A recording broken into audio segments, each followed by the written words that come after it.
شين هيونغ. عندنا محاولة والكرة لا زالت موجودة. طبعا نيلسون فالديز تعرض لإصابة وبحاجة إلى مزيد من الوقت لكي يتعافى. وعندنا أيضا الدولي المغربي وهو عبد العزيز برادة الذي يتواجد مع منتخب بلاده، وعلى ذلك الجزيرة يفتقد ل9 أسماء مهمة وأساسية في هذه المباراة. فرصة لمصلحة فريق نادي دبي في هذه اللحظات. من الجهة اليمنى الأسود يحاولون من البداية وهكذا تصويبة جول. الأسود بدأوا مبكرا. دبي سجل أولا من كرة ممتازة لبرونو سيزر اللاعب المهاجم الهداف.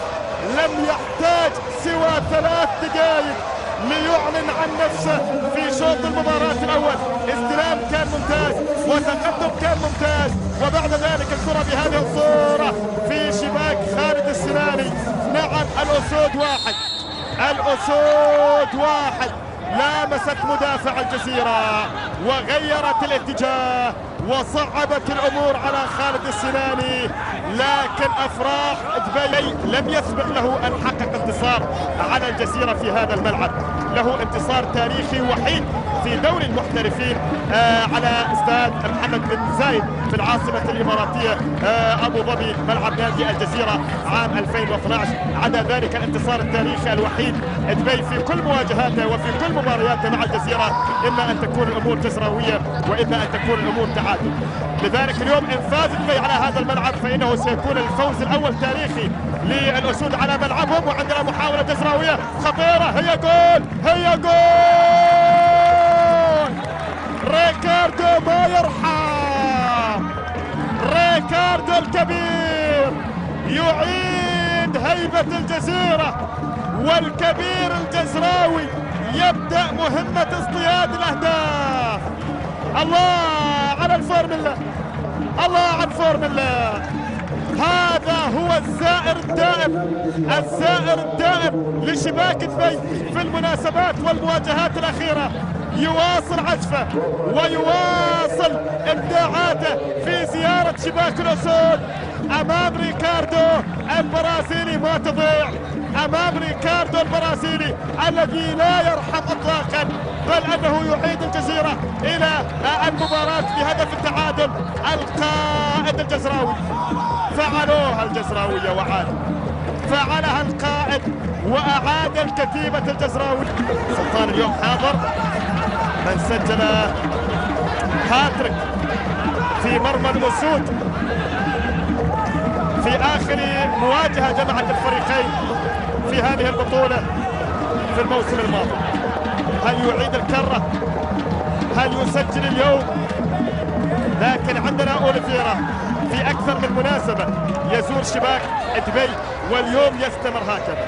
الصديق الدائم، الصديق الوفي لشباك دبي يواصل الوفاء ويواصل زيارة الشباك ويواصل الحقيقة هز شباك الأسود في مناسبة أخرى هذا المساء، وعن طريق تصويبة كانت حلوة من داخل منطقة الجزاء. عندنا محاولة وكرة جزراوية الآن ممكن تكون خطيرة عن طريق خالد بطي الذي يلعب المباراة أساسيا لأول مرة.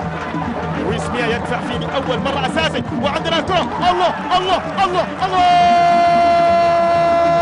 مالك حال، مالك حال يا داهية، مالك حل يا هداف يا جزراوي. ما أروعك، ما دام الفورمولا في يومه ما حد يوقف في طريقه، ما دام ريكاردو أوليفيرا في يومه ما حد يوقف في طريقه. شوف اللعبة الماضية من جانب المدافع، ما هكذا تبعد الكرات، لكن العقاب يأتي من الكبير مرة أخرى بهذه الصورة الممتازة بالقدم اليسرى، ترسل في زاوية صعبة وتهتز شباك الأسود في مناسبة ثانية عن طريق البرازيلي ريكاردو. ما دام الفورمولا في يومه ما حد يوقف في طريقه. حتى لو غابت 9 أسماء أساسية الفورمولا بمنح أوليفيرا واضحة المعالم وبهدفين رائعين يذكرنا بروعة ريكاردو في واحدة من المباريات الجميلة التي يقدمها مع الجزيرة هذا المساء. فرصة ومحاولة وكرة، ريكاردو متحرك، ريكاردو نشيط، ريكاردو لوحده فريق، ريكاردو لوحده فريق. هذه بالخطأ وبرونو غلطة وبرونو يعاقب. الله الله، لا تغلط امام برونو، لا تغلط امام سيزار. ادبي يشعل النار ويعود نحو التعادل. يا جماعة البرازيليين شغالين، البرازيليين شغالين، نار نار نار.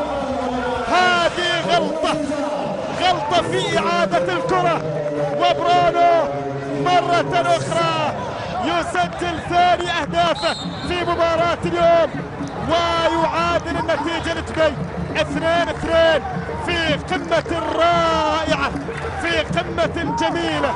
نعم، المهاجمون يعاقبون المدافعون على أخطائهم، المهاجمين يعاقبون المدافعين على هفواتهم. عندنا مواجهات هذه الجولة، بنياس الشعب في ملعب النار، الوصل والأهلي مباراة مثيرة منتظرة، عجمان والإمارات على أرض البركان، النصر والظفرة في استاد آل مكتوم. هنا ريكاردو، الله الله الله الله الله، مستحيل، الله،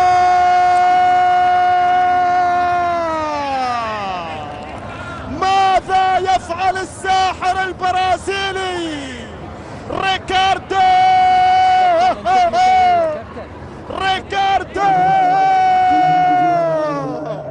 هاتريك، إنه فريق لوحده الداهية الذي يجد الحلول من المسافة البعيدة. صواريخ ريكاردو أرض جو، تقصف شباك دبي، تمزق شباك الأسود. إنهم الفورمولا بالسرعة المعتادة، بالصواريخ المعتادة، بالرغبة المعتادة.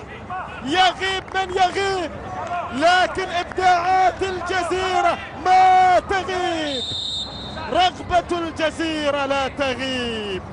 ما دام ريكاردو في يومه، الجزراوي ما حد يوقف في طريقه. يا الجزراوية سجلوها، دونوها دائما. ما دام ريكاردو في يومه، فالجزراوي ما في أحد يوقف في